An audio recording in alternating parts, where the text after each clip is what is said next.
Ang ginamit naming brand ay Today's Mixed Fruit. Pwede rin kayong gumamit ng ibang brand, kaya lang ito ang nakita naming medyo mura. Gupitin nyo lang po or hiwain ng maliliit na piraso.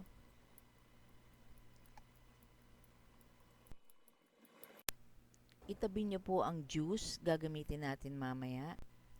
Kailangan po natin ng half cup of juice or 125 ml. Pwede po kayo magdagdag ng tubig para umabot sa half cup. Ngayon po, ihanda na natin ang cornstarch.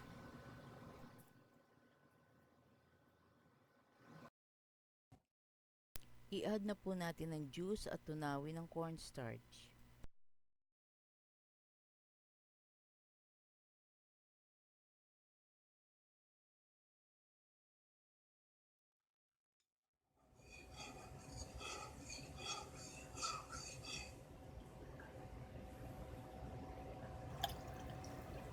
Ihanda ang 1 litrong tubig.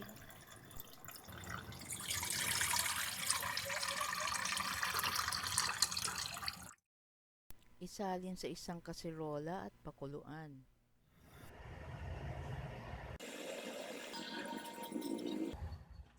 Ilagay na po natin ang tinunaw na cornstarch.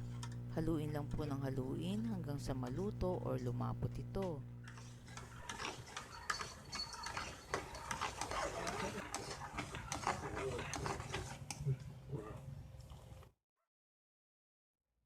Itabi muna po at palamigin. Pag malamig na po, isalin sa isang lalagyan para mapagsama-sama natin ang mga sangkap. Ilagay ang asukal. Ilagay na rin po ang gatas.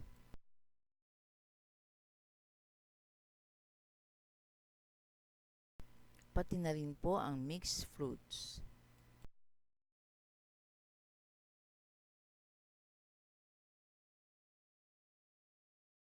Haluin lang pong mabuti hanggang sa matunaw ang asukal.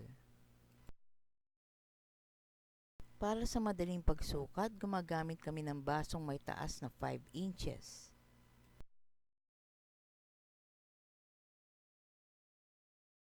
Isalin na po sa plastic at gumamit ng kahit anong bagay gaya ng stick para maitulak lang ang prutas sa embudo.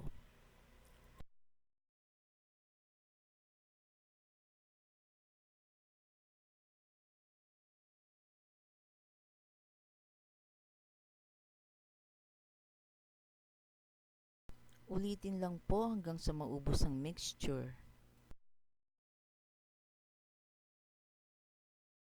Sana po ay nagustuhan niyo ang video na to at salamat sa panonood. Huwag pong kalimutang mag-subscribe para sa mga iba pang videos.